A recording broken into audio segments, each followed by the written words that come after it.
News for you right now this morning, a stabbing near Reno and MacArthur.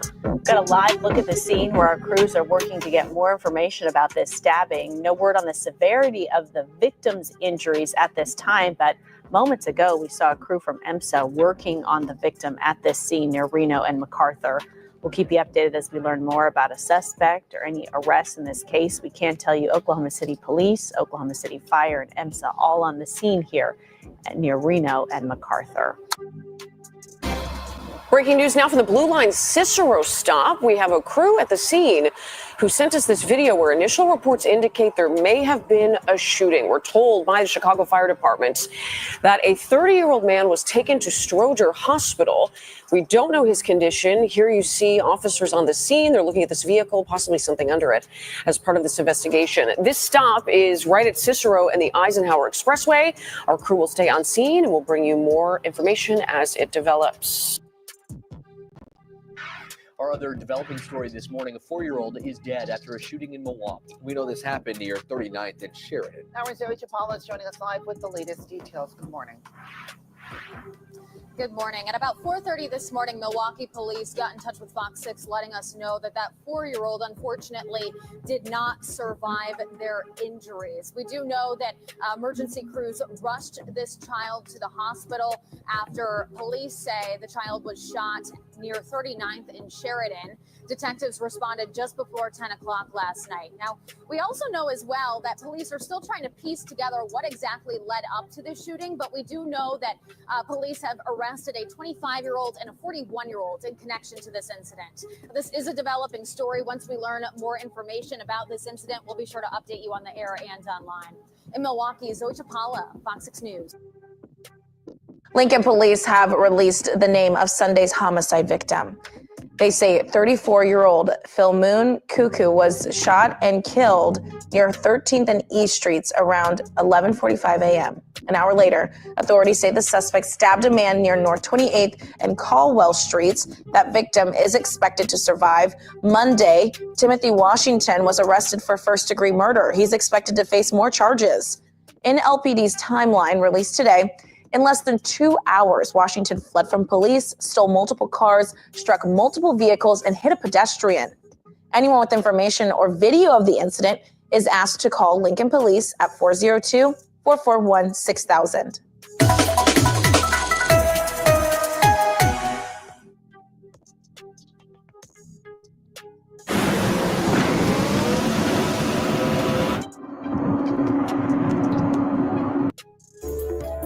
It's uncommon to hear from a defendant behind bars like this.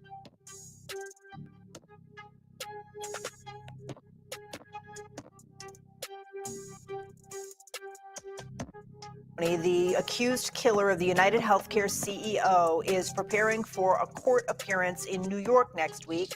Mangione's defense team launched the website on his behalf. In his own words, he says he is grateful for the support and letters he has received. His defense team says the goal of the website is to provide accurate information about the case.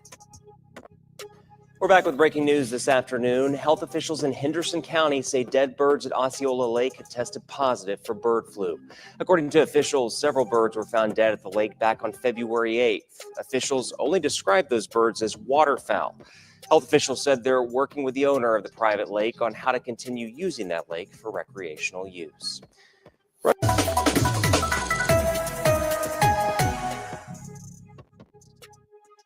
In West Haven, a woman is facing animal cruelty charges after being accused of punching a dog 36 times. Police say surveillance video from a nearby business shows 28-year-old Sharon Monacan of New York sitting in her vehicle with a dog in the front passenger seat. Police say the video captured the abuse. West Haven Animal Control is now caring for the dog. New at noon, an East Texas man has been charged with capital murder in connection with a May 2024 death. 78-year-old Robert Lee Stevenson was indicted Friday, accused of killing Herbert Allen from Crockett. His bond is set at $250,000. Crockett police say that they won't be releasing any other information at this time. Stevenson remains in the Houston County Jail. At this hour, we know who was killed on North 23rd Street in Baton Rouge Monday night. The East Baton Rouge Coroner's Office identifying the victim as 32-year-old David Chambers III. Baton Rouge police say the shooting started at a convenience store in Plank Road. Investigators say the victim took off in a car only to crash a few blocks away. Baton Rouge Police Chief TJ Morse was at the scene there. He tells us it appears there was a weapon found in the victim's lap and narcotics inside of the car. If you have any tips for police in this ongoing investigation, call Crime Stoppers at 344-STOP. Hold on. Now's the time to save big on your oil change at Midas. Get more for your mileage and put less stress on your... Authorities believe believe a dispute between an old and a new boyfriend played a role in a deadly shooting in North Philadelphia. It happened along the 1600 block of Wellington Street. Police say a man was visiting his ex-girlfriend and his child. An altercation broke out between the man and the mother's new boyfriend, and at some point, police say the new boyfriend shot the ex. The 21-year-old victim was pronounced dead at the scene. Police took the new boyfriend into custody a short distance away at 20th and Jefferson Streets.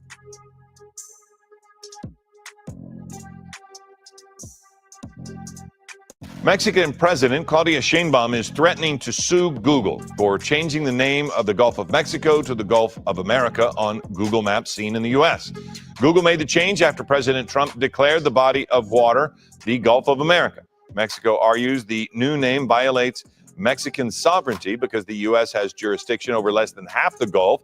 The remainder is controlled by Mexico, with a small area controlled by Cuba. Also developing this noon, a 16-year-old girl hospitalized after she was shot in the street in Fort Lauderdale. Police are now searching for the gunman, and Local 10's Trent Kelly is live in Fort Lauderdale. He's telling us what possibly led up to the gunfire here. Trent. Yeah, Andrew and Annalise, that victim, as you mentioned, just 16 years old. We know she was rushed over to Broward Health Medical Center after she was shot during a fight in the street just behind me here. Police still searching for the shooter as of this afternoon, and now we're hearing from witnesses who saw this shooting go down and describe the moments just before. My reaction is that I'm terrified. Neighbors on edge after a 16-year-old girl was shot in the street in Fort Lauderdale last night. The gunman behind it all still on the run. Just to know that a teenager was shot. I have 3 teens. So it's, they walk to the bus stop, they walk from work and home, they walk up and down this area. So it's super scary to know that that's happening right next door. The street shooting happening just before 7:30 near the corner of Northwest 8th Avenue and 15th Street. Witnesses say that's where a group of kids had gathered to watch a fight break out among 2 teenage girls. I was coming up and I saw all them start arguing. It was a big argument. And all them said, well, let them fight, let them fight, let them fight. At some point, they say several young men tried to get involved, causing one to go to his car and pull out a gun. One guy went to the truck and got a gun out of the truck, and everybody said, oh, you got a gun. So everybody started thinking about running. The victim, identified by family as a 16-year-old girl, was rushed to Broward Health Medical Center with what officers described as life-threatening injuries. The shooting leaving a trail of blood in the road, along with several items of clothing. Despite going door to door and searching the neighborhood with long guns, police were not able to arrest the gunman, and no description of the shooter has been released. Meantime, we're also waiting on police to release the identity of the victim in all of this. Again, at last check, they were still in the hospital suffering from life-threatening injuries. If you have any information as to who was the shooter behind all of this, contact Fort Lauderdale PD immediately. For now, that is the latest live from Fort Lauderdale this afternoon. I'm Trent Kelly, Local 10 News. Ever wondered what your home looks like from space? Enter your address and get a 360-degree satellite view of your home. Noon, a joyride among young people ending in a violent crash in southeast Atlanta. Yeah, we want to get right over to Atlanta News' first Don Shipman, who is live at Grady Memorial Hospital. It's pretty loud where you are, Don, but we know 4 kids were hurt. It's already bad enough, but you're telling us it could have been a lot worse. What happened here? It really could have been a lot worse. They're lucky to be alive. They're now being treated here at Grady Memorial Hospital after that crash, by all accounts, could have been prevented because police say they shouldn't have been in that car in the first place. An ambulance and other emergency vehicles closing off a busy section of Memorial Drive in southeast Atlanta after a car slams head-on into a tree. With airbags deployed, crews managing to pull 4 young people from this white car, rushing them to Grady Memorial Hospital. Atlanta police say that the teens took their parents' car out for a joyride.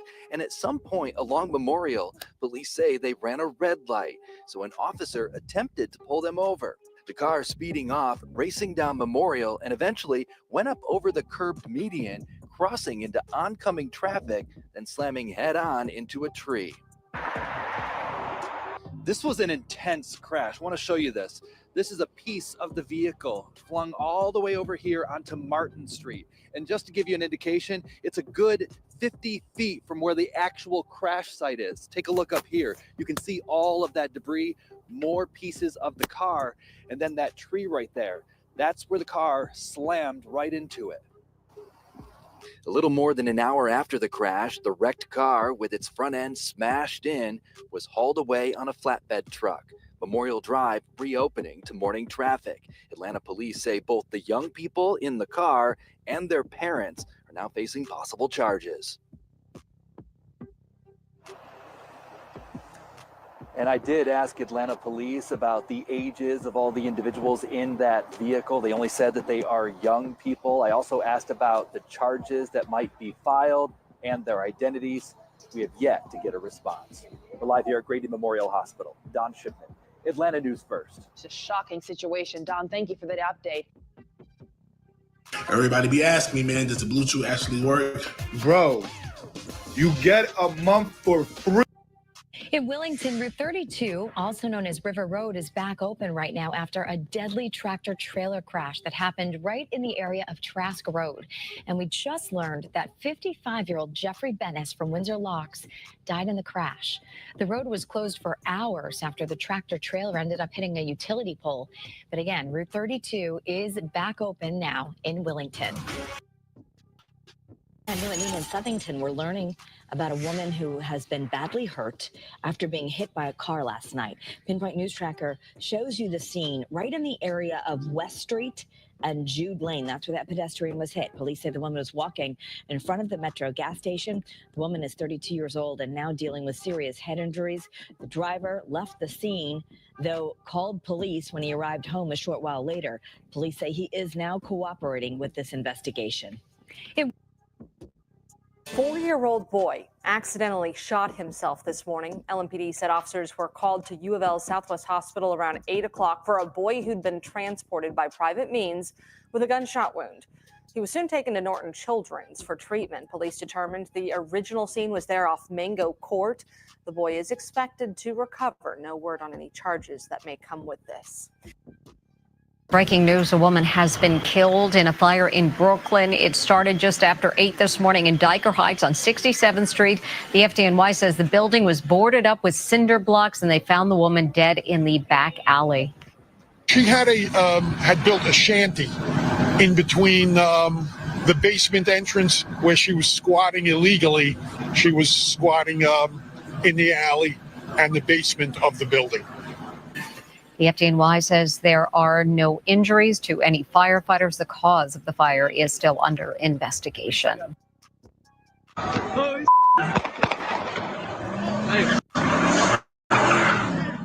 New details on this wild street takeover in Compton. Video showing the scene late last night on Rosecrans and Atlantic. The California Highway Patrol now saying no shots were fired at that sergeant. They say 2 or 3 spectators were running towards the patrol car with cell phones, not guns, before the sergeant took off.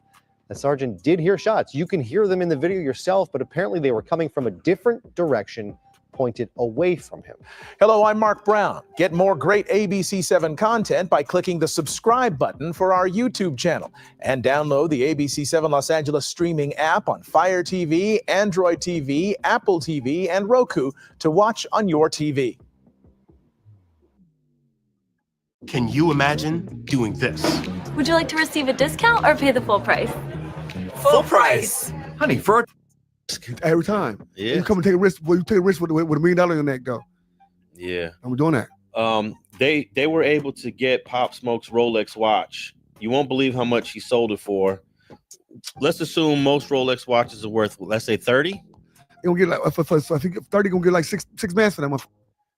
He sold a Rolex watch. I guess he had to admit this for his plea for $2,000. Come on, like this. Yeah. Like you, if it was like President's Day, you got like 6, 7 for it, but like that's regular. The people you gotta stay because they gotta resell it.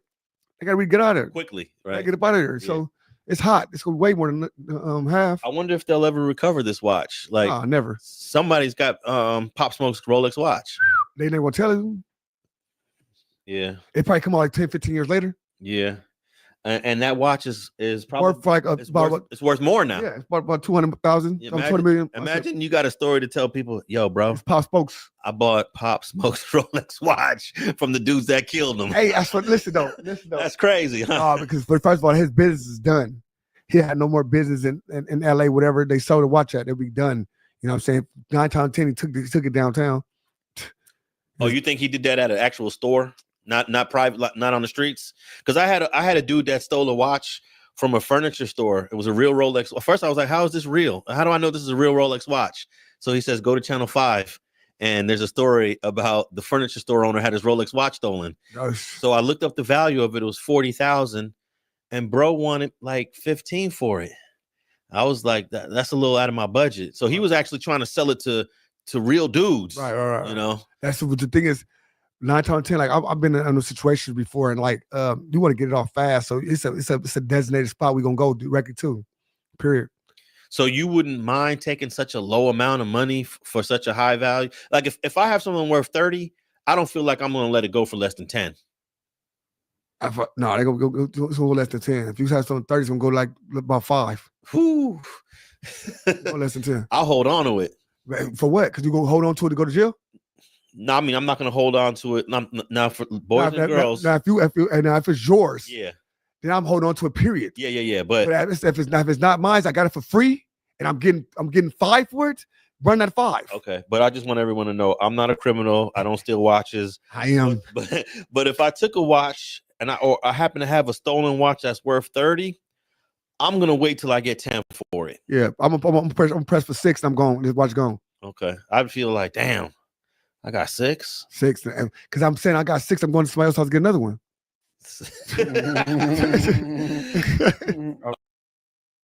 Hi, I'm JT, and I made Result Hunter, the search engine for conservatives. Let me just tell you what it does. First of all, We have new information now out of West Haven, where police have now released the name of the man accused of stabbing 2 people to death over the weekend. It's a horrific story we've been covering for you. And today, that man is expected in court. Seen here, 26-year-old Javon Tyrese Fletcher is accused of killing his 19-year-old girlfriend and his 2-year-old son.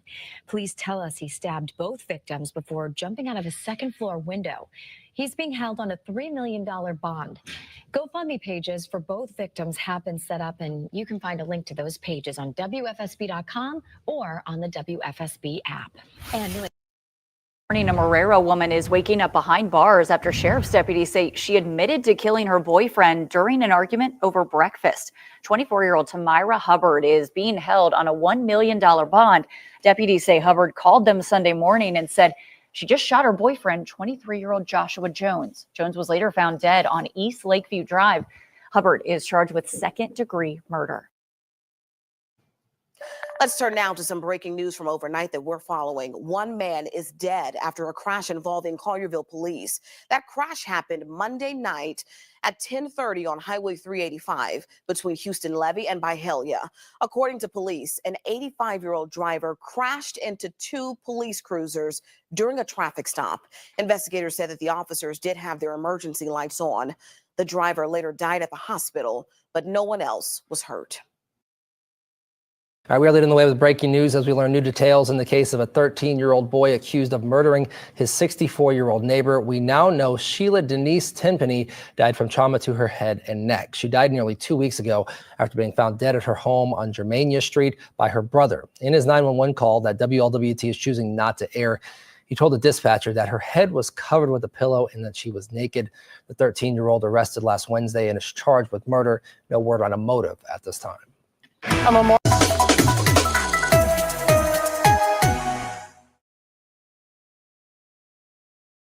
Okay, everyone is trying to come up with crazy ways to skip ads. Like, chill, guys, just download Pi. This Chrome extension takes...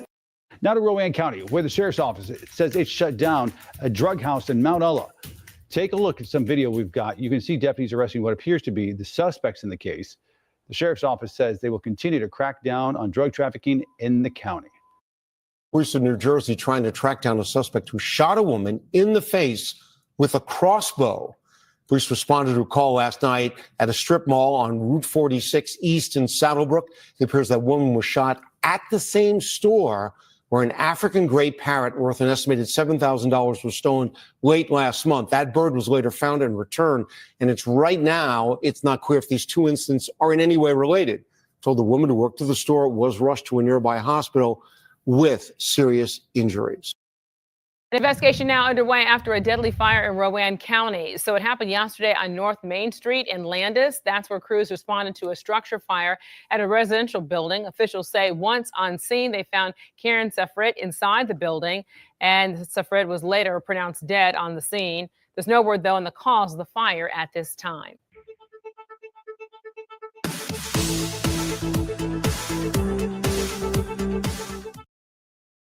You may have received what seems to be a text from the IRS saying that you're due a stimulus payment of $1,400. Officials are warning us that that is a scam. It is true the IRS is sending payments to some 1 million people who didn't get all of their federal stimulus checks during the pandemic, but the text is a fake. Eligible taxpayers are actually being informed of the payment by regular mail, not by text. The Better Business Bureau says scammers are trying to take advantage of that IRS move by tricking people into sending them personal information, thinking they'll get their payment.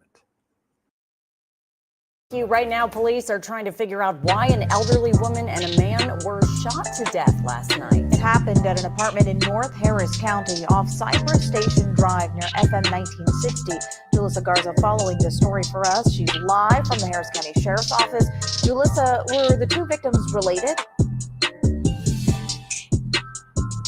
Well, Reka and Steph, the identities of the man and woman both found dead inside of the apartment has not been released. This morning, Harris County Sheriff Ed Gonzalez says that the two were possibly mother and son. Now, at this hour, details are very limited, but here is what we do know right now. Now, we're told deputies were called to the scene at around 8 o'clock last night. If you take a look at your screen, you can see this is video from the scene last night. Deputies investigating, working to figure out what happened. Sheriff Ed Gonzalez says when deputies arrived to the complex, they found the man and woman with gunshot wounds. Both were pronounced dead at the scene. The woman is said to be in her late 70s and the man in his 40s. Gonzalez says it's possible the two were mother and son. Now, we do know that this is being investigated as a double homicide. Now, right now, there's still a lot that is unknown, which is why deputies are asking for help from the community. So if you have any information, you're asked to call the Harris County Sheriff's Office or Crime Stoppers. And a reminder, you can remain anonymous. Reporting live in downtown Houston this morning, Julissa Garza, KHOU 11 News. File your taxes 100% free in the app. If you didn't use this last year, just file with TurboTax Do It. A woman and a man who is possibly her adult son are dead this morning. Investigators with the Harris County Sheriff's Office are calling it a double homicide, and the bodies found in an apartment complex off Cypress Station right near Rusty Leaf Lane in North Harris County. Chaz Miller joining us live now from the Sheriff's Office. Chaz? Rita, the sheriff says they're still trying to determine the exact relationship of that mother and that son. Whoever is responsible for this is still out there. So let's go back to last night when they got the call around 8 o'clock at that apartment complex for this, and officials found the two dead in that apartment when they arrived. This was off Cypress Station near 45 and 1960. Both victims had multiple gunshot wounds, according to Harris County Sheriff Ed Gonzalez, who added they don't even know who called 911. Now, there are still a lot of questions here as it relates to the suspect or suspects authorities are looking for, but this is not the first time we've covered crime in this area. In fact, in 2021, a 13 Investigates analysis found the block of Cypress Station where this happened had the most crime in the county since 2019. At that time, that half-mile radius around 900 Cypress Station reported 247 domestic assaults, 167 burglaries, and 33 more armed robberies. Now, officials told us 2 deputies were assigned to Cypress Station as part of its community problem-oriented policing program. We will be checking to see if that initiative is still active in this area, especially in light of that double murder being investigated. Now, if you know anything about this, you are asked to call Crime Stoppers. You can leave a tip anonymously. The number 713-222-TIPS. Reporting live downtown, I'm Chaz Miller, ABC 13 Eyewitness News. Chaz, thanks so much for that.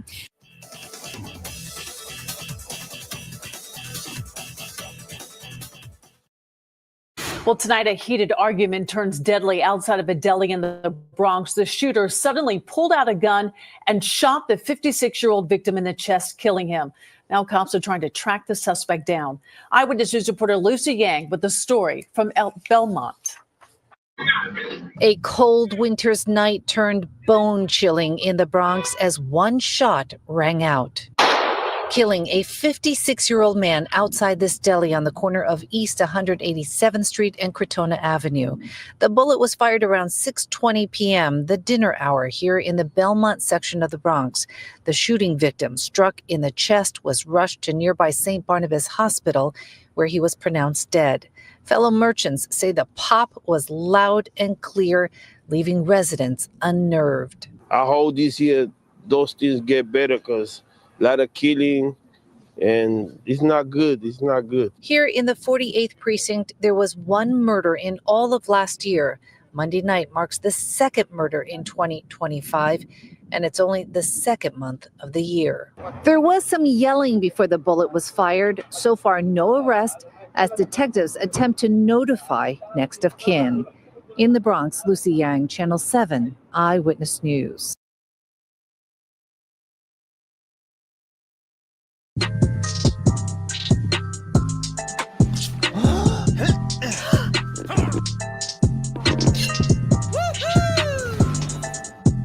We're following breaking news tonight at 9. An 8-year-old girl is dead after a tragic incident at a school playground in Fraser. Memphis police have confirmed that she was rushed to Le Bonheur from Libertas School of Memphis, and she was pronounced dead.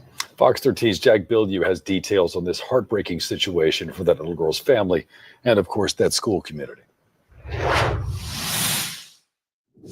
Well, this whole incident appears to be centered around the playground at Libertas School of Memphis. That's a charter school in Fraser. Let me direct your attention to the jungle gym behind me. You can see it's surrounded by traffic cones with police tape on them. We had a student who she was playing on the playground with her classmates, and around lunchtime, she had a medical emergency. It's a sight no parent, student, or teacher wants to see. Crime scene tape on a school playground and investigators working to figure out what caused a little girl's death. Bob Nardo, executive director of the Libertas School of Memphis, says the girl's name was Chloe. He says she collapsed due to a pre-existing medical condition. They came out right away, and so did her folks, to bring her down to the emergency room to make sure she could get the care that she needs. The Memphis Police Department says the girl, just 8 years old, was pronounced dead at Le Bonheur. Sources tell Fox 13 she fell on the playground. An MPD spokesperson says there were no immediate signs of foul play. Nardo praised his staff for working to help the little girl during this deeply upsetting situation. It breaks your heart to see a young child in any kind of medical distress, and so that's why I'm so proud of my staff. Our teachers ran in to help her right away and check on her and, make sure she could get the care that she needs. The students here weren't even supposed to be at school because of President's Day, but school leadership changed the schedule around because of the threat of severe weather later this week. In Memphis, Jack Bilyeu, Fox 13 News. Fly in the coop, but I need some more. Your antics make me bored, cause I just came around to say. Our top story is the officer shot on Lower East Side. That officer was taken to Bellevue Hospital and is recovering. And moments ago, we heard from the mayor and police commissioner. Lisa Rosner is live on the Lower East Side. Lisa. Well, Mary, police say this started around 5 this morning here at the Vladeck houses, part of NYCHA. This happened at 384 Madison Street, and police did not arrest the suspect until several hours after this all began. Police keeping us back several buildings because this is still a very active investigation. The NYPD says officers went to the 6th floor of that building to serve a search warrant for a gun for 35-year-old Edwin Rivera Rivera, a convicted criminal. The NYPD says as police tried to open the door, the suspect fired several shots. Cops at that time were not struck and did not return fire. The NYPD then called for hostage negotiation to establish communication with Rivera. And then about 3 hours later, NYPD says the suspect fired several more shots, and one of those bullets struck an emergency services unit detective in the shoulder. We do have video of that officer being put in an ambulance. Officials say the bullet narrowly missed critical nerves that could have killed him. Then police did return fire and struck the suspect, who police say was shot in the leg. Eventually, police were able to arrest that suspect. We just heard from city officials. We're angry because the shooter is a violent, repeated offender with prior gun arrests, who was on parole for narcotics use and sales. We're angry that this man was back on our streets, possesses yet another firearm. While our officers were in the doorway, the perpetrator shot multiple rounds at our officers again. This time, striking an ESU detective with one round in the left shoulder, narrowly missing critical vessels and nerves that could have been life-ending. Officers then returned fire, striking the perpetrator multiple times. And police held up a photo of the gun they recovered from the scene today. Right now, the suspect, we are told, is in the hospital and is not likely to die. The officer was taken to Bellevue, where he is now in stable condition. We're told he is a detective with 20 years on the job. We're live in the Lower East Side. Lisa Rosner, CBS News, New York. If you're looking to sell your car, Carvana will give you a real offer in seconds. You will be paid right when they pick up your car. At the final moments of a 21-year-old man who was killed during a confrontation in Midtown this weekend. It happened on Hadley near Bagby Saturday night after a night of celebration. Only on 13, our Pooja Lodi is live with one of the victim's cousins who tried to save him after the shooting. Pooja. You know, Eric, this family is just distraught. I've even spoken to the victim's mother. She tells me that he is an only child and had a bright future ahead of him.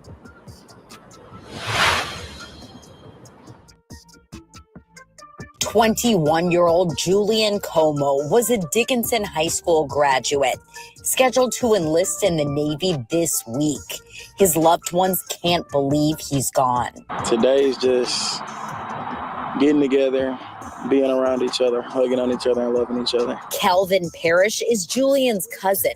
He was there Saturday night as a group of friends and family came down from Galveston to go to a party in Midtown.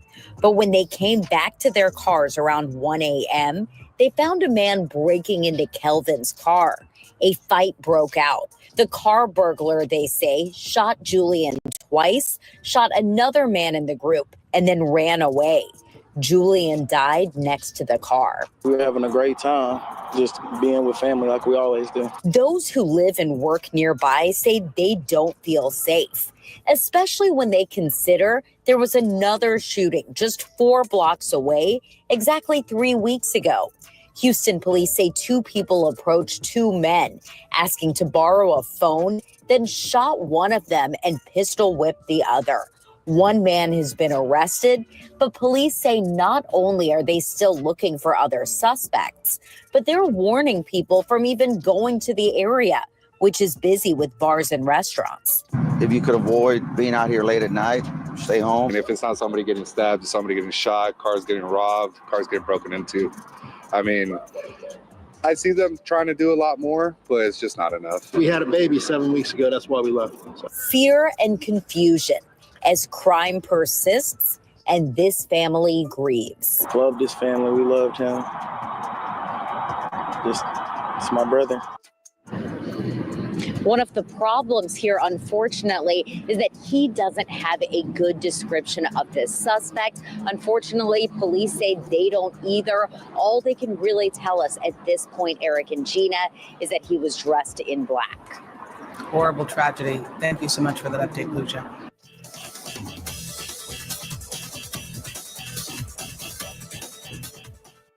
If a man really hated ads, here's what he would do. Day 1, He would install Pi on his computer without spending a dime because it's 100% free. Day 2. He realizes how clean and clutter-free his browsing experience has been since he got Pi. He doesn't have to deal with annoying cookie pop-ups or targeted ads. Day 3. He can finally binge YouTube and Twitch without interruption because Pi works on every website you visit on Chrome. Day 4. He discovers that when he does see ads, he can get paid. As LIUSD students prepare to head to school this morning, they will be facing a new policy on campus. The district is imposing a ban on the use of cell phones during school hours. KTLA's Carlos Herrera live in Koreatown with more on that. Carlos, good morning. Hi, Frank. Good morning. Officially a new era for the LIUSD. Starting this morning, students who bring their cell phones to campus will not only have to turn them off, but also store them during all school hours. And yes, that includes lunch, or they will face several consequences. Now, we know the district has been working on this for quite some time now, and we know that it's not going to be an easy task for the district, especially because teens can be really attached to their phones. But the district ready to take on this challenge to make students part with their devices. Today is the deadline for all schools to adopt the cell phone ban policy. You may remember it was approved by the board last June in an effort to improve student engagement, limit the use of social media during school hours, and ultimately, they say, to reduce bullying. Absolutely follows the medical research that currently exists that ties the use of social media through mobile devices to the mental health crisis exhibited by our kids. Phones are definitely a weapon at school. It's actually working on the opposite end. It's not keeping kids safe. It's putting them in very vulnerable positions, and the cyberbullying is really detrimental to their health. LIUSD Superintendent Alberto Carvalho says the ban's implementation will vary from campus to campus, but says about 50% of schools are using the honor system. They're allowing students to keep cell phones and smart devices with them or in their backpacks and trusting that they won't use them during school hours. Others are taking a different and more strict approach. They're either locking them up, placing them in classroom holders, or guarded pouches that magnetically seal the phone during the day. The phone, though, is in the possession of the student, but inside that pouch, students using those cell phones at school could lose their devices and face other disciplinary action, with the exception, of course, of students who need their phones for translation purposes or learning possibility. Now, again, today is the deadline for all campuses to implement this ban. It had already been enforced at many LIUSD campuses several months ago. As we come back out here live, many, Frank and Jessica, seeing this ban as a relief for teachers who are often forced to police the use of cell phones. Others saying it adds even more enforcement issues. We'll see how this goes. We'll send it back to you. All right, Carlos, thank you for that. EVE Online is a vast universe. Right, thanks, Trent. And now to a crime alert after an argument led to gunfire in Northwest Miami-Dade. Sky 10 flying over the scene near 7th Avenue and Northwest 119th Street. The Miami-Dade Sheriff's Office telling us that deputies responded to a battery call around 5 a.m. this morning. Deputies found two people in a verbal argument when one of them pulled out a bat and the other pulled out a firearm and shot at the vehicle. Fortunately, no one was injured. And turning now to a tragedy in Tamarack after a triple murder. A man facing charges accused of killing his estranged wife, his father-in-law, and also a neighbor who was just trying to help out. Local 10's Michaela Hightower joining us now live from the scene with the latest on this domestic violence tragedy. Michaela. Yeah, preliminary arrest report reveals that Nathan Gingles allegedly shot his father-in-law in the head while that father-in-law was standing on the back patio of this Tamarack home drinking coffee. In that report, authorities saying they found that victim lying on his side with coffee cup still in his hand. Now he is only one of three victims. Authorities are now investigating this incident. And details are disturbing. As we learn, the court records reveal this was a domestic violence relationship that went on for some time. How could this happen? The law let them down. It was all preventable, 100% preventable. That's the question relatives of three slain victims are asking after what appears to be a years-long relationship that turned deadly. Sunday morning, Mary Gingles' life was cut short, along with her father's and a Good Samaritan who tried to help her get away from her estranged husband, Nathan Gingles. These gunshots and a woman's screams could be heard on this surveillance video. The 43-year-old man is facing a slew of charges, including 3 counts of murder. The troubled marriage going back to last February when Mary filed for divorce. In an injunction victim statement, Mary saying, quote, because of Nathan's psychotic behavior, his multiple threats, his drug use, his multiple many silenced firearms, and my impending divorce action, I am afraid Nathan will kill me and my daughter. I'm so sad for my brother and my niece, and the other gentleman that lost his life wasn't even involved in anything. He just answered his door and was shot. After witnessing the alleged crime, 4-year-old Seraphine is now left without her mother and faces the possibility of being without her father. Nearby neighbor surveillance video shows the child trailing behind Nathan after gunshots were heard. In a victim statement in that injunction, Mary also writing, quote, he sang a song that he was going to shoot me, and there was nothing I could do about it. There's a huge paper trail. Nathan had violated his restraining order multiple times and entered the house. Now, we've been in contact with the attorney that handled Mary Gingles' divorce filing. She said she did not wish to comment at this time. Meanwhile, Nathan Gingles is expected to have a bond hearing later this afternoon. That's the very latest. I'm live in Tamarack. Michaela Hightower, Local 10 News. Taxes was taxing. Now taxes. A rare encounter captured on video.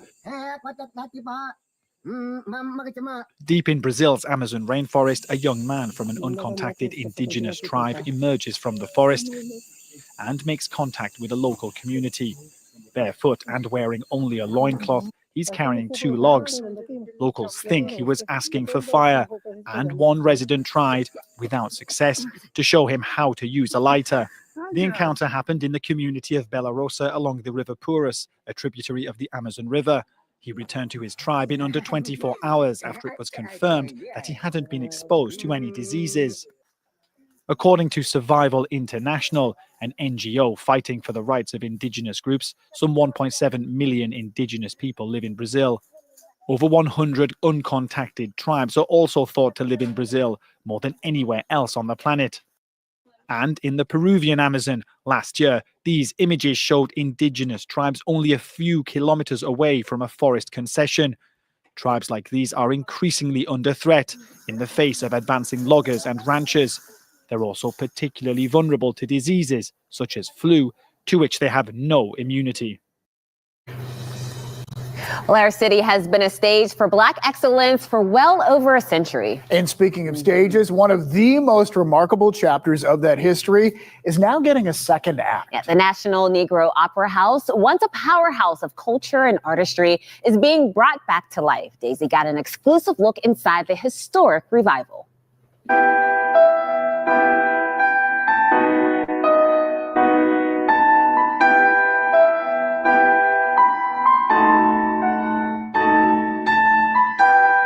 Well, I'm standing here in a room where Joe Louis, Lena Horne, and Roberto Clemente have all attended events right here, and we're going to take a tour of this historical landmark. I'm here with Janae Solomon, who's the executive director of the National Opera House. And Janae, you have a really big project that you're, trying to take on. So explain to us what we are standing in.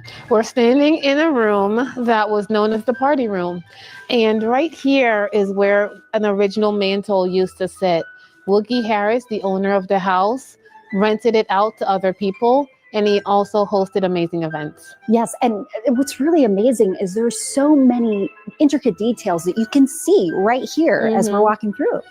Like, for example, this wood here is the original wood of the house, and this is the type of wood that we're trying to preserve for the entire structure. Yes, that's amazing. And so tell us about the legacy that he had. There were so many things that he brought here to Pittsburgh. Well, Woogie Harris was a millionaire. He was the owner of this house, but it was not his only home. And he also owned the Crawford Grill. He was co-owner of baseball teams here in Pittsburgh. And really, he was known as the bank. He was the person who funded his brother, Teenie Harris's career, and he helped people buy cars and funded businesses all over Pittsburgh. Well, you purchased this back in 2000, so it's been taking some time to restore this, and unfortunately with a few setbacks too, right? Yes, we've had quite a few setbacks. We've had items stolen, such as the windows and chandeliers, and we had to understand how big this project really was. Yeah, and in order to restore it to its former glory, I mean, even though you're going to be missing things like big Tiffany windows, there's still a lot of really great details here. There are, and we hope to restore that.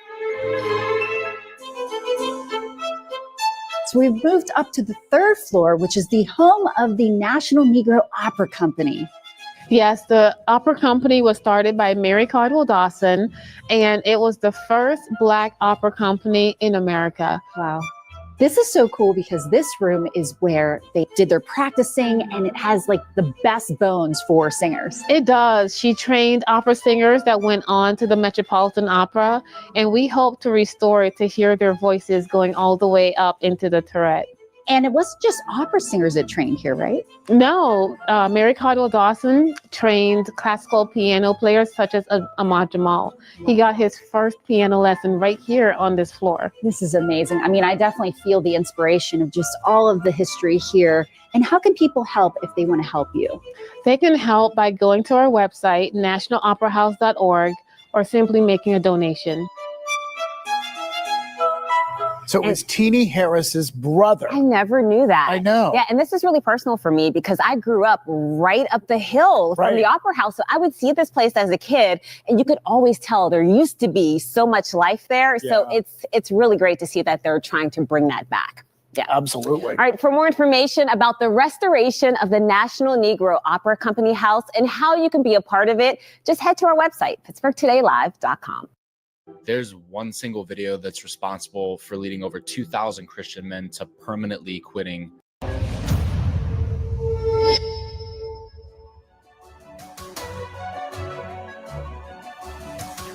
Hello, namaskar. This is First Post, and you're watching Vantage with me, Palki Sharma.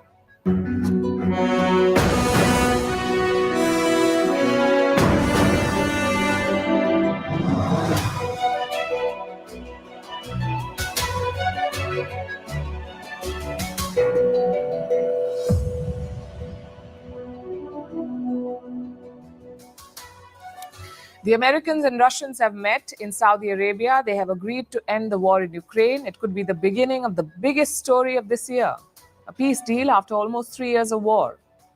So what have they agreed to? And what happens next? Well, for one, Ukraine has rejected some of it. Zelensky was not at the talking table in Saudi Arabia, neither were the Europeans. They held their own separate meeting, and they couldn't agree to anything, it seems.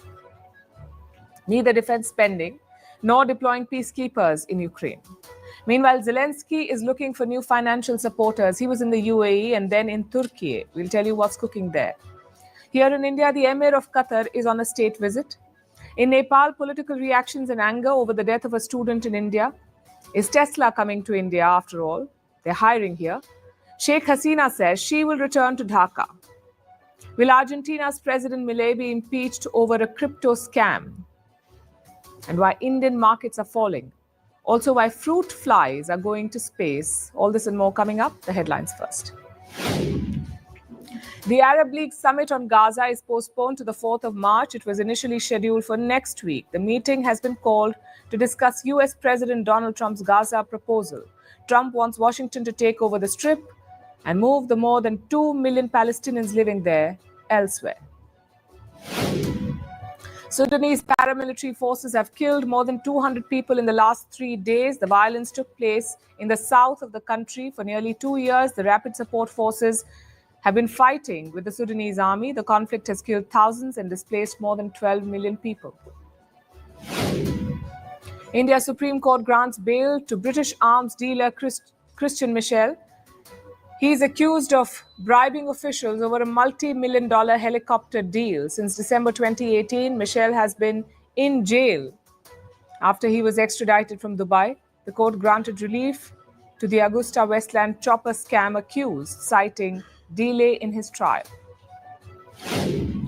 Vietnam takes a page out of Donald Trump's playbook, approves slashing billions of dollars from the government's budget. It will cut 1 in every 5 public sector jobs. The ministries of Transport, Planning, Communications and Labour have all been scrapped. And Pakistan beefs up security as it prepares to host the Champions Trophy, which begins tomorrow. This will be the first International Cricket Council event in Pakistan in nearly 3 decades. All matches will be played at home except for the ones involving India, which will be held in Dubai. We're calling the show Vantage. We hope you like what we put together for you. Now, routed as the minimum defense from that video. India's neighbors were the first to send the special edition of Vantage live from the White House throughout this previous Hindu Mandir in Purana Beach, Tel Aviv, pretty measure. But it's also the perfect way to drive. I don't think Prime Minister of Bhutan, Sherin Thagbir. Welcome to 60% of the world's office. Prime Minister Modi and behind. We were actually. What are you doing? How do you like? It's been 1 year since that iron bar separates you from the outside. Out the vote efforts. Trump had, it says, and at $4.3 trillion. 300 billion by 2030. That's what we need to tackle climate change.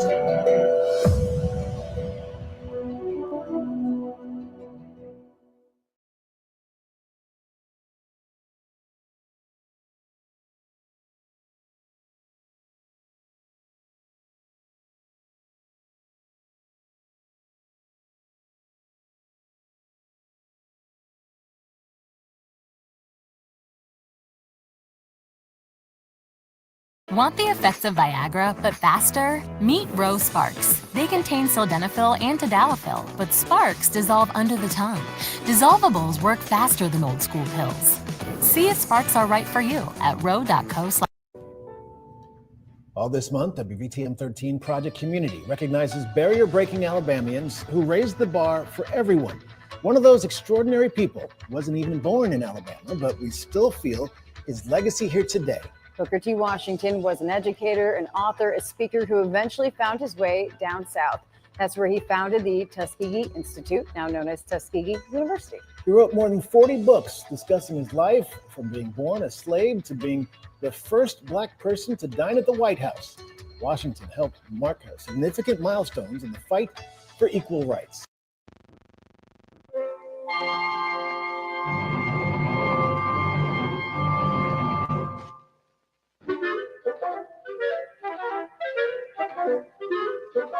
An invitation to discovery beckons from each shoreline of this land, the most diverse upon our planet.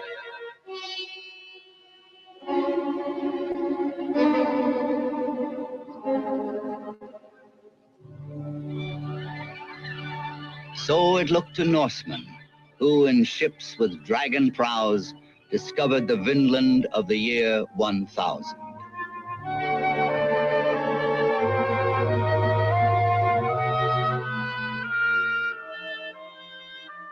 So it looked to Dutchmen who, in weathered galleons, discovered these palisades and founded the settlement of New Amsterdam.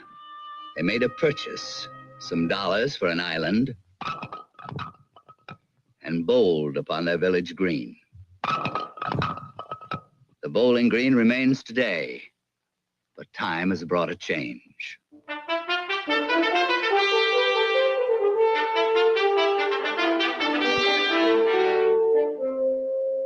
Among the myriad changes, one of the most dramatic is our modern way of travel. The airplane gives visitors from overseas and Americans alike a means to answer the invitation to discover America by visitors from overseas. 771, now make the next left turn coming up straight in on the Congress, and you can see some other areas.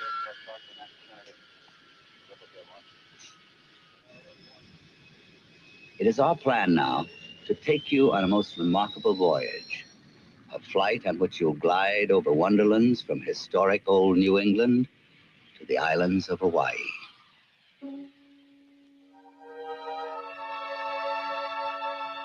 Let's begin our voyage where Pilgrim Fathers dug deep a hook in shores of freedom.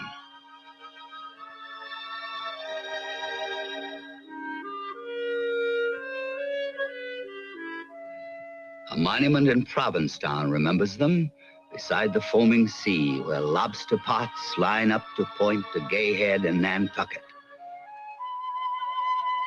Before whaling days, there was a Boston. It's still a fascinating place for travelers to see.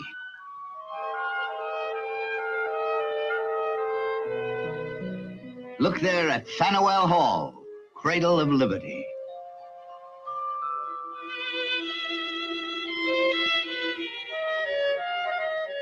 And there see Bunker Hill, where early Americans stood ground and fought for freedom.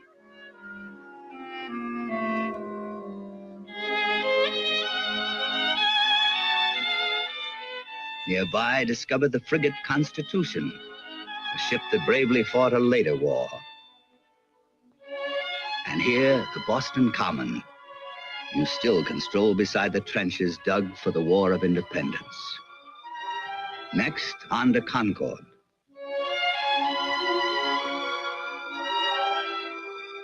A Minuteman now stands where once embattled farmers stood and fired the shot heard round the world. For them, the poet Walt Whitman spoke. I speak the sign of democracy, by God. I will accept nothing which all cannot have their counterpart of on the same terms. On traveler's wings, we bridge the miles from Concord to Manhattan.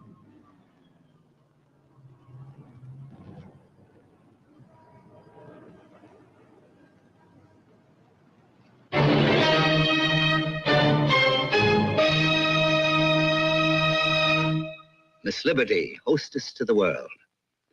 Her torch has been a symbol through the years for visitors who seek discovery in this great land.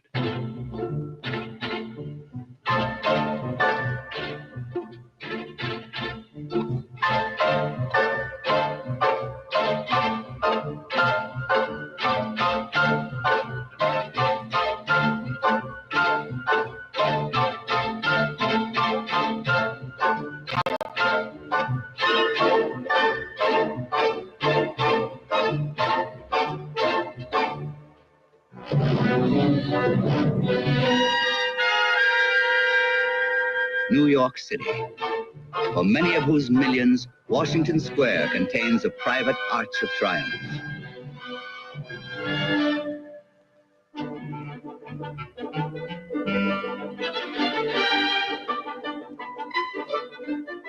Here, United Nations meet to talk of problems of the world.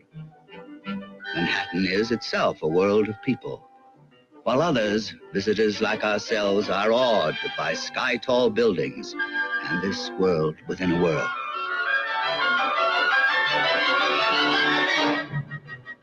Beyond the towers dreams Central Park. It hides a castle and a zoo, a shell for music, a palace for art, an emerald on an isle of rock. About New York, Walt Whitman said these words: an island 16 miles long, solid founded, numberless streets, vehicles, Broadway, the women, the shops and shows, city of spires and masts, my city.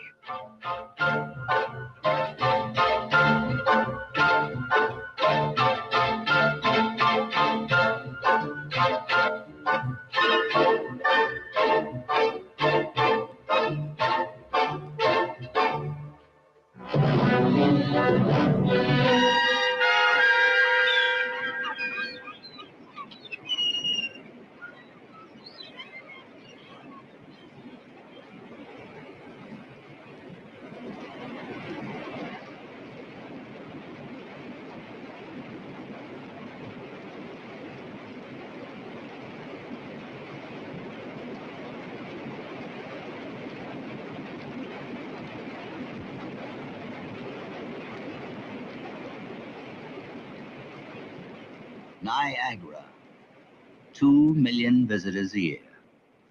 The earth trembles beneath them at the brink.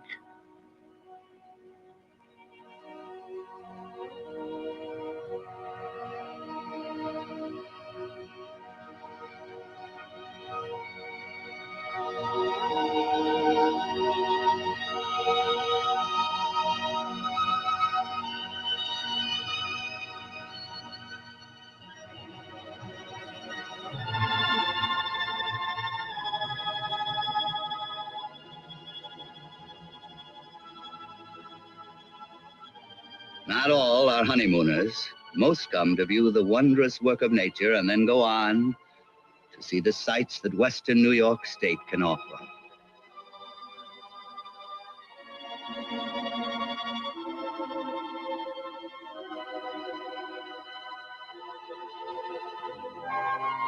The Great Lakes wash at the feet of many cities.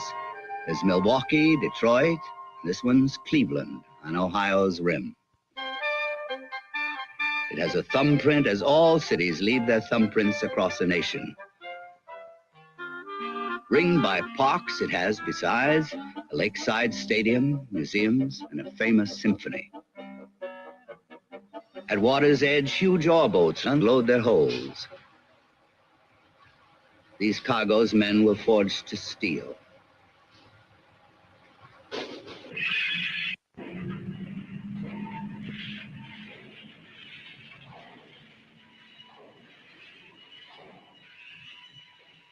There's steel in Pittsburgh, too.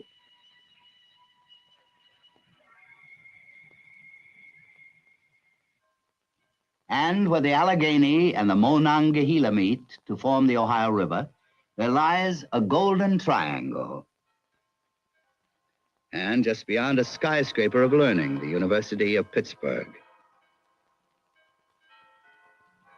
The state of Pennsylvania is not all steel and gold. You can discover quiet Amish country.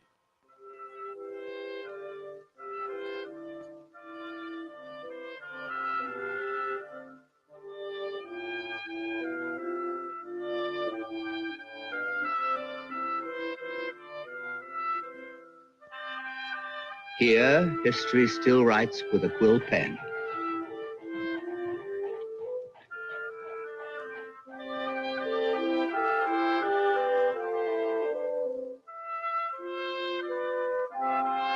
There's also Philadelphia, where William Penn looks down upon his Quaker city.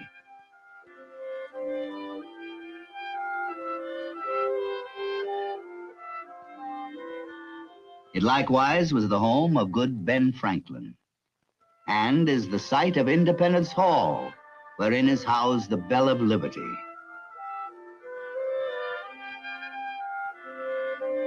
Here, discover a museum that's one of our nation's richest jewels.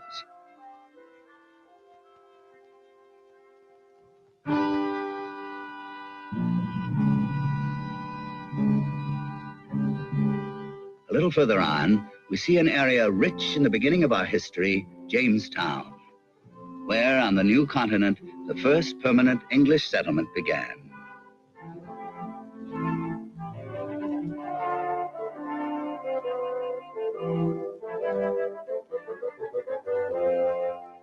Not far away, discover Yorktown.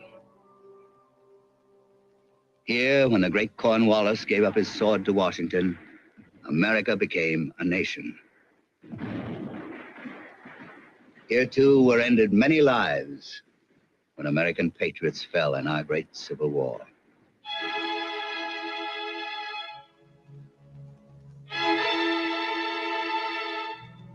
Good men were lost in that dread conflict, which gave painful beginning to our modern nation.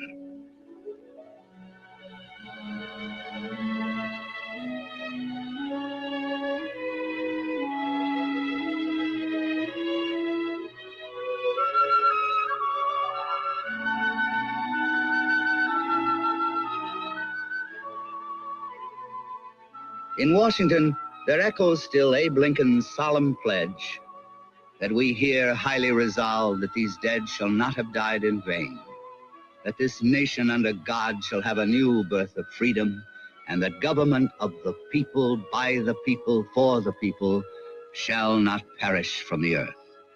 It has not perished, nor has liberty, which Thomas Jefferson reminds us is a tree whose roots are nourished with the blood of patriots. Many who have nourished the tree have been memorialized beside the quiet Potomac.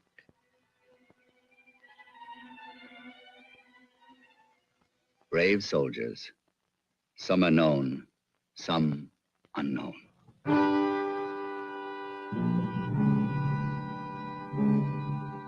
Further along the Potomac, a goal of tourists for over 4 generations, lies peaceful Mount Vernon, a gentleman's estate, a quiet shrine.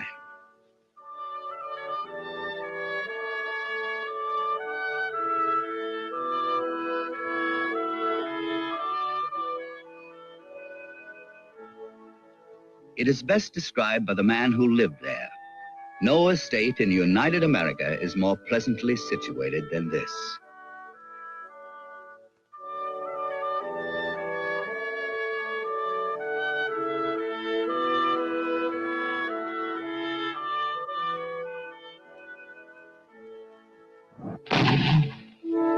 And now, gaze down at Williamsburg, a town begun 100 years before George Washington was born.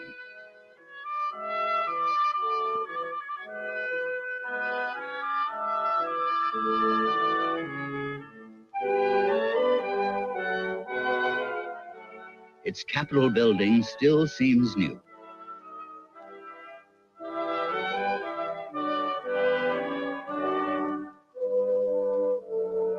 A million visitors a year come to see the 18th century colonial village as it looks restored.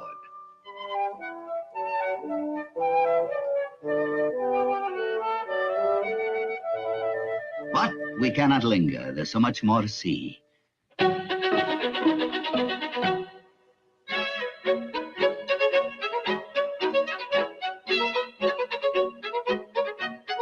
There's Shenandoah and vistas down the Blue Ridge along its Skyline Trail.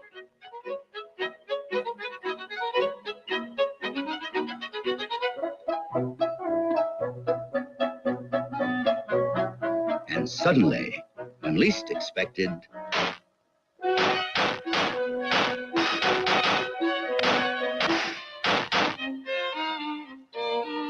the great far west of North Carolina. You reach this gunfight on a mountaintop by coming up a sky ride almost a mile long. And down to skim the haze again past the wondrous Great Smokies.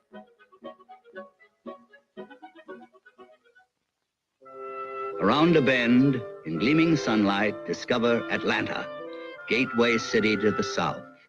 A lively city full of sports, fine foods, and lovely southern belles. But city sights lose scale for us when matched against wild nature's drama. Behold Stone Mountain.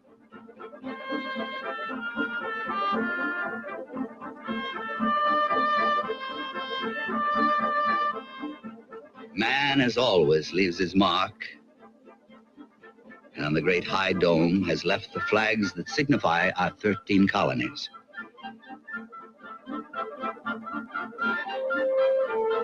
By jet stream now we fly to Gulfstream, St. Augustine in Florida, where stands the oldest house in the oldest town of all the oldest towns.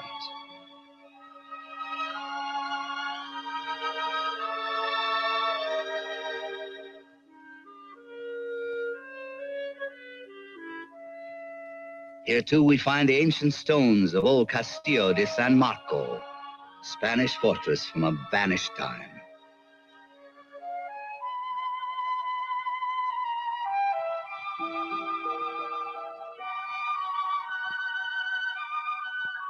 Nearby, the spot where centuries past, once Ponce de Leon pushed on to seek a magic fountain of eternal youth. And now today, we still go there to seek for youth, and find it too.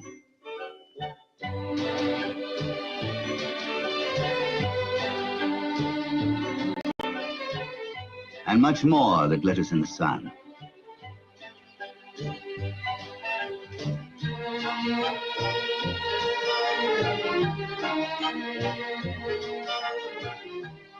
Richest sand pile in the world, Miami Beach. All along the Gulf, adventure invites the traveler to find more. Along past Tampa Bay, along a curve past old St. Petersburg and Tarpon Springs. On, glide on to hear St. Louis' bell. That's Jackson Square in gracious New Orleans.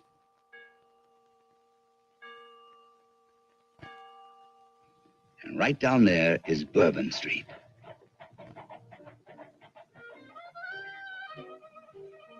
For long, these iron balconies have echoed to the sound, the joys, and the sorrows of good marching jazz.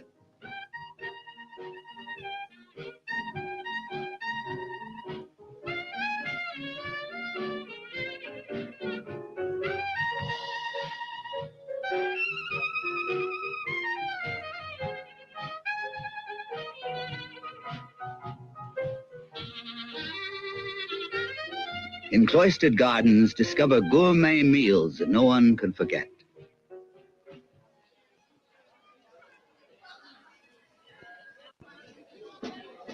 Then, down the width of Great Canal Street, that sends up memories of the Mardi Gras, sweet pralines, spicy gumbo. Then at the foot, the riverboats, another charming New Orleans touch.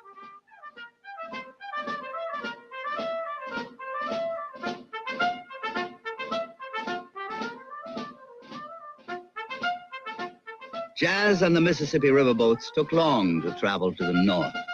Today on wings, it's merely hours.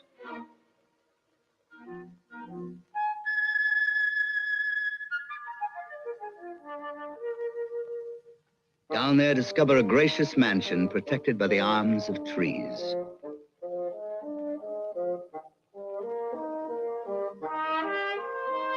Do not linger. Soar on upriver and leave behind the names of Natchez, of Vicksburg, and of Memphis, each name remembered in some tale or song. Glide beyond Cairo towards St. Louis. Then on, above Mark Twain's own Hannibal, and fast on wings that flash across old Illinois, Abe Lincoln's land. We have a most dramatic goal ahead. Chicago. Art galleries, museums, zoos, nightclubs, and the windy outer drive.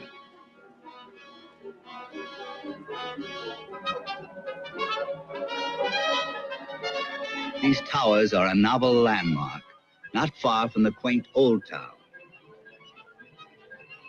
The Merchandise Mart contributes to Chicago's reputation as Convention City. This is a city of towers, sometimes with a little house and garden on the top. Behind glitters Chicago's famous Gold Coast. Weary for the moment of cities? Then simply rise above them, go west and north, again on wings.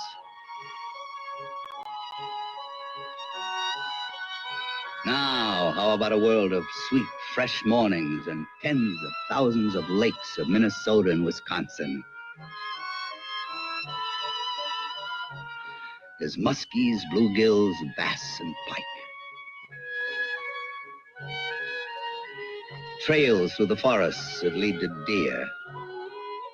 A nature lover's paradise for sure.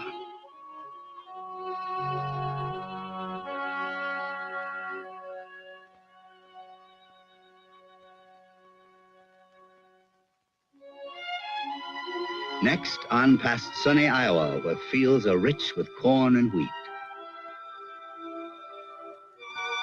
And on we go past Omaha, gateway city to the plains. Nebraska beckoned. Men went west, and still they go, leaving wagon ruts, a road, or a trail in the sky.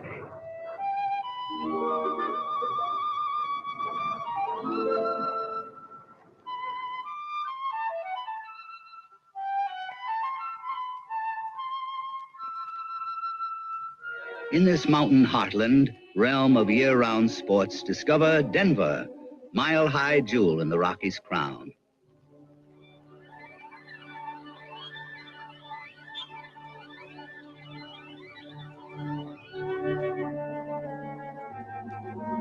In this range that divides the waters of the continent, all around are national parks, with glaciers for frosting and sapphire lakes for prizes. Down there, too, are trees and trails with animals, both wild and tame. In a canyon near Durango, an iron horse still travels through the West.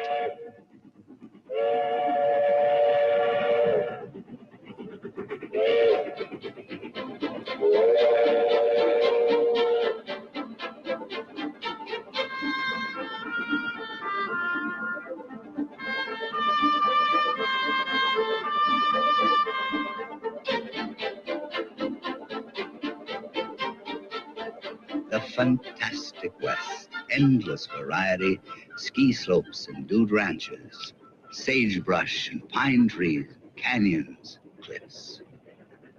The ruins of a sun temple.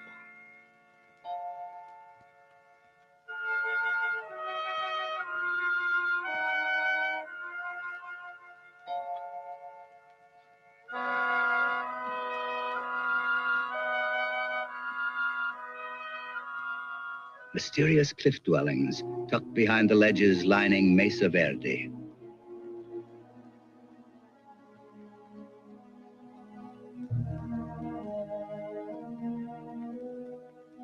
The ancient Indians left behind them nothing more than empty shells. But you may discover a Navajo or Hopi village of today, placed in secret in the land of prehistoric gods near Lonely Beauty, Monument Valley.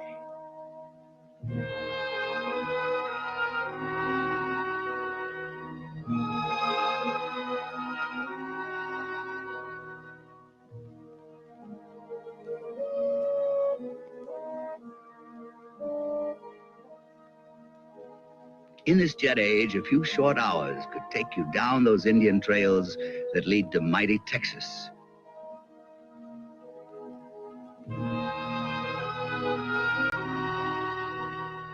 Behind Glen Canyon Dam lies more than 100 miles of enchanted lake.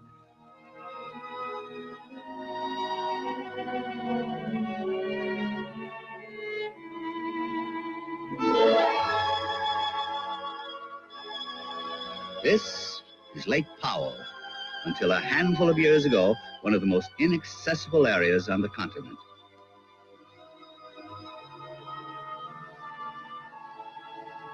And sparkling blue that lies beneath a Martian landscape. Water lovers there can race their boats and soak up sun.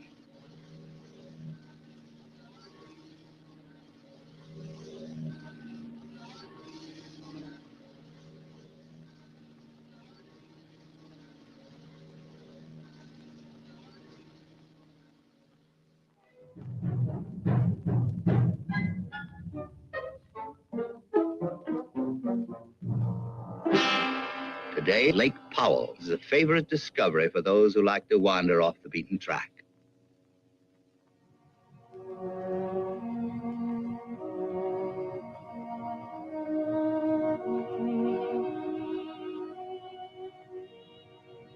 Behold, great Rainbow Bridge, carved by water, wind, and years.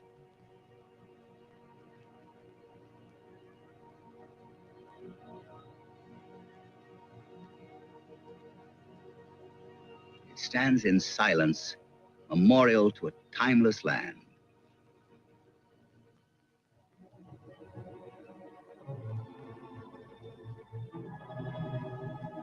But we upon the wing use time to cover space and so reach for another kind of vista.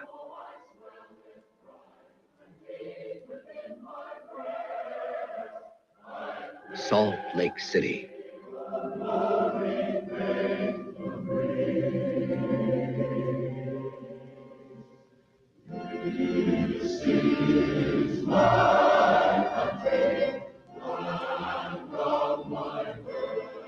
Beside the temple spires, there is the Salt Lake Mormon Tabernacle. The acoustics here are world-renowned. So is the famous choir.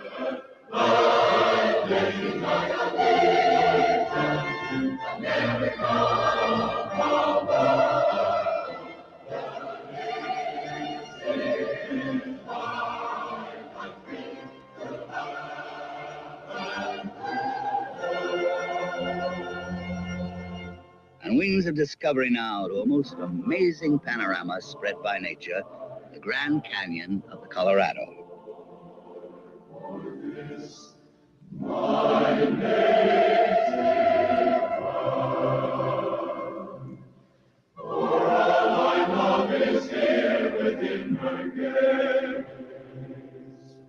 My soul is rooted deeply in the soil on which I stand. For I live on my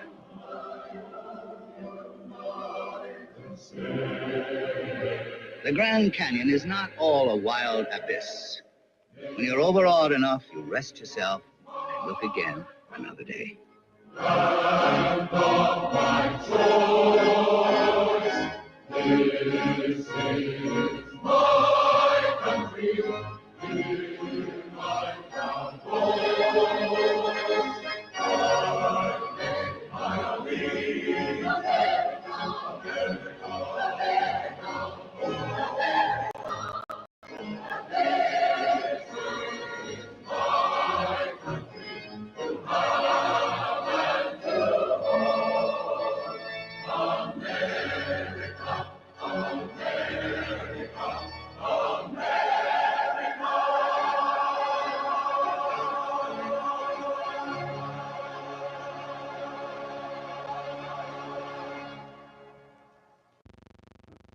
At the far end of the canyon,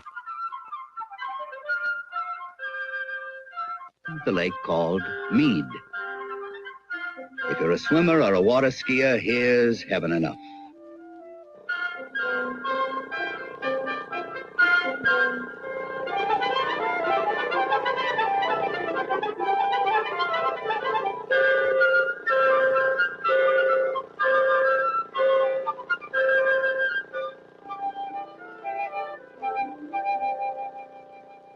Discover now Las Vegas, a gleaming world of golf and pools and palaces. The signs begin to flash a message to the moon.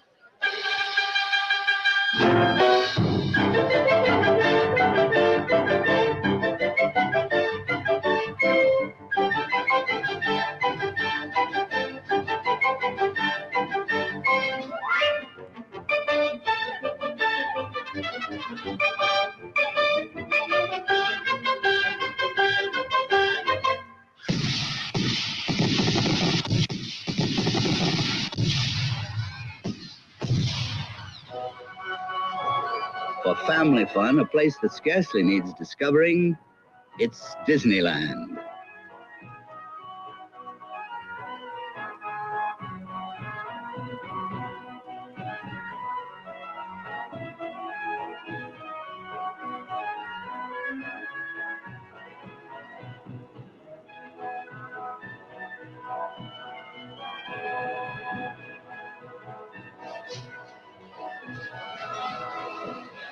There are things to do and things to see. There are friends to meet and rides to take and more to see and more to do. Fabulous Disneyland is fun for all.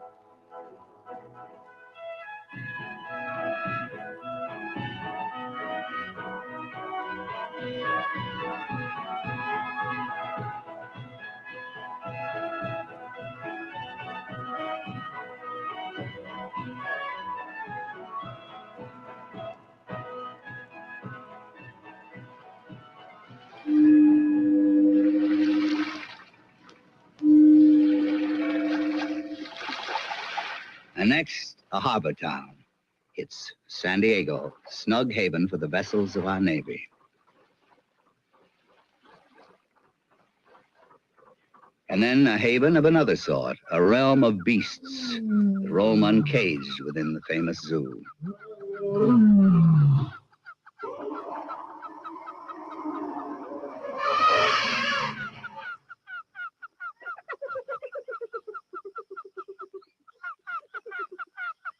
Northward a little along the California coast, glide over quiet ruins, an early mission.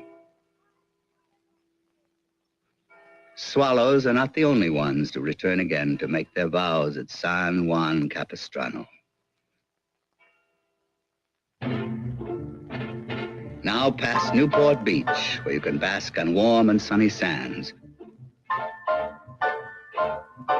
Try a swim or try a sail.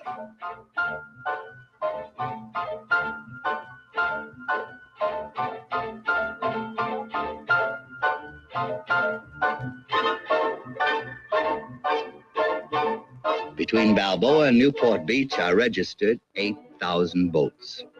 The cars down there defy all numbering. Los Angeles, television and motion picture capital of the world.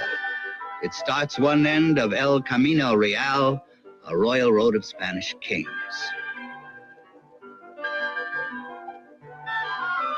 Here, music lovers lately find their way. A splendid gem, the Music Center.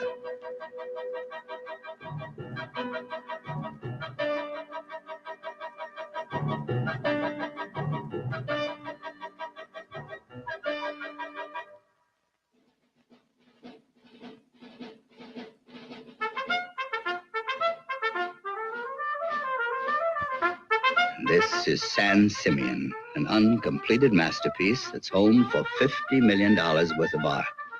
The treasures ransomed from the corners of the earth.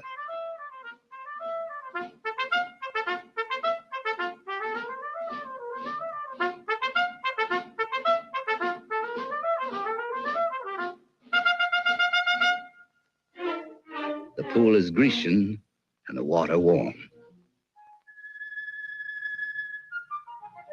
The coastline twists and turns in eagerness to lead us to green Monterey.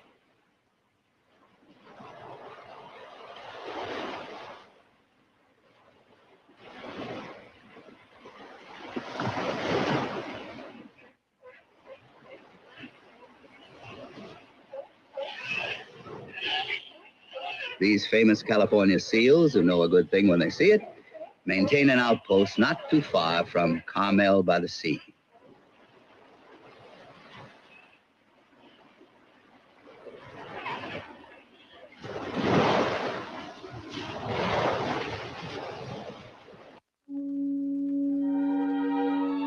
Tahoe, a border lake between two states.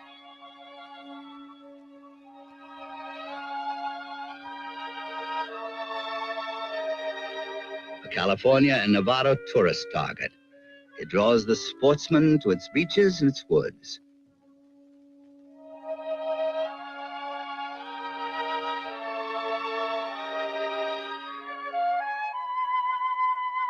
Beyond there are Reno's casinos, too. Up in Oregon, skiers love Mount Hood, which overlooks the Columbia River Gorge.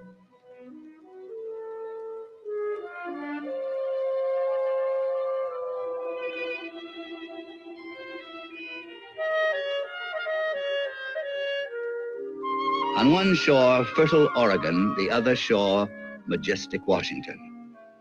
There are no salmon like Columbia salmon. Few wilderness areas are its peer.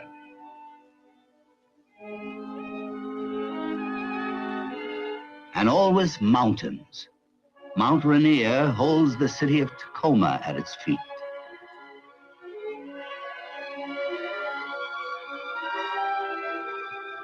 Nearby, Seattle points aloft its Space Needle and invites all visitors to ride its speedy monorail.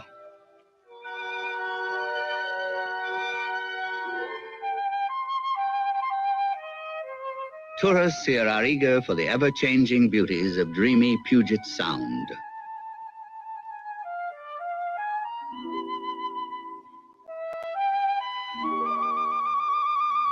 There are many diversions in this Northwest. Glide down on wings to Oregon coast and here discover picnic havens, sheltered beaches, and the like. Out there, the boundless ocean. And close by, in bold signature, the rocks. Drink in Ecola Park in Oregon.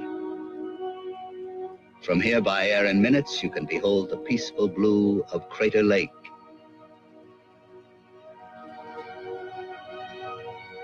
Its cold, deep waters cradled in the volcano of the past.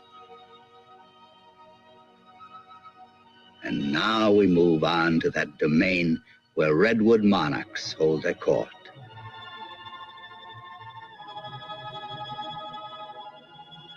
Big trees, tallest, oldest of all the living things on earth. Some have endured for 40 centuries. Their seedlings sought the sun before there was an Athens, before there was a Rome, and while the pyramids of Egypt still were new. It has been said of California, if here you cannot find the thing you want, it can't exist.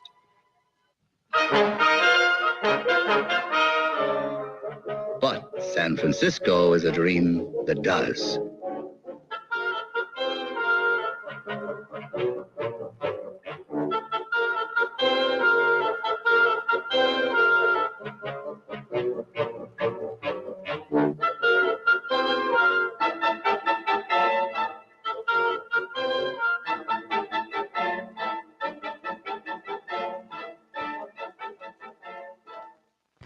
Fisherman's Wharf. Some are here because they love to fish, the others love to eat.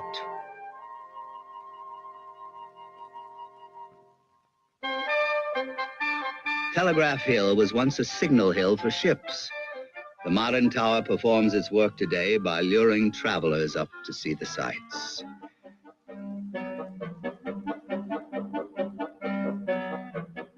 San Francisco is unique. It is a world in miniature with specialties all its own. It names its park for Sacred Golden Gate. There is a Buddha there, and many more in Chinatown, where Lai Po greets the guests and incense sends the news to heaven. The cable cars are San Francisco's own. No trip's complete until you ride them up the hills and down.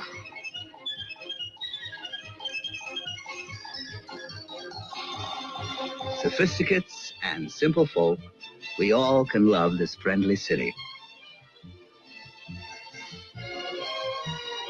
The 7 hills of San Francisco possess a special charm. From here, there's one more discovery to make.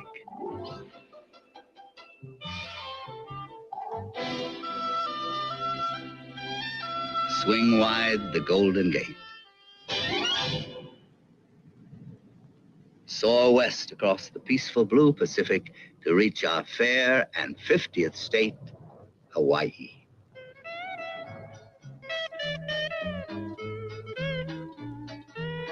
There's a little bit of all the fun you like. There's Waikiki and other beaches.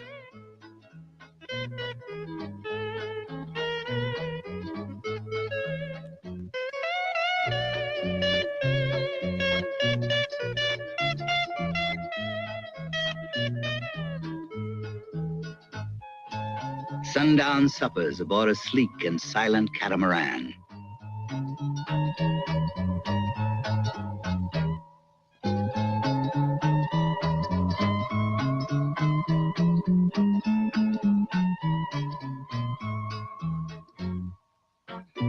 And fish for those who like to match their strength with strength.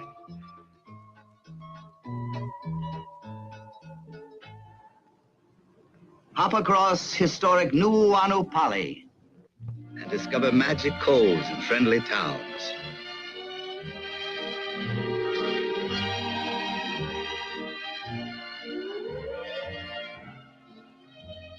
There's Polynesian village life to see.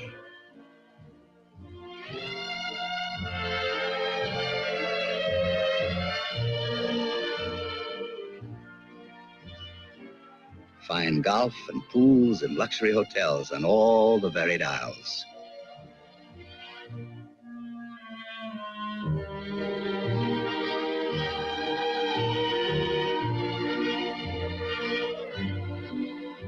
The enchanted isles bearing enchanting names. Oahu with its Waikiki, Kauai, Molokai, Maui, and the big island, Hawaii.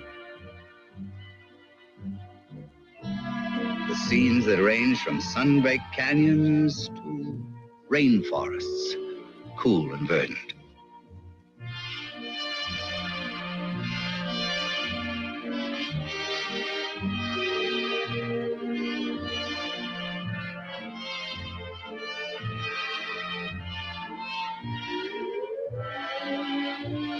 Coastlines are a fantasy of blue and green and white.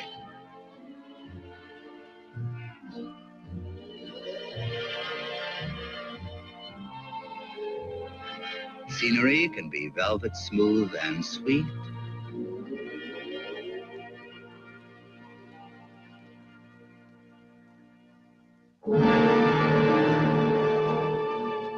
Or left over from a past where giant volcanoes reared and roared.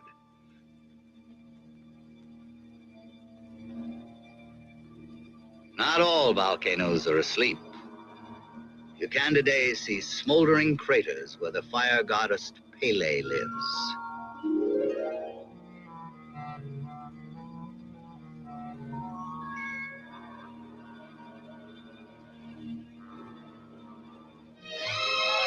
Seek what you want, and you will find.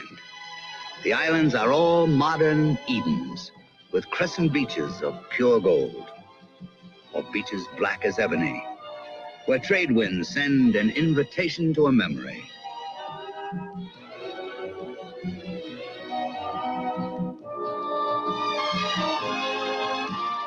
Hawaii is yours, and so on wings is all America, all awaiting your discovery. Discover America.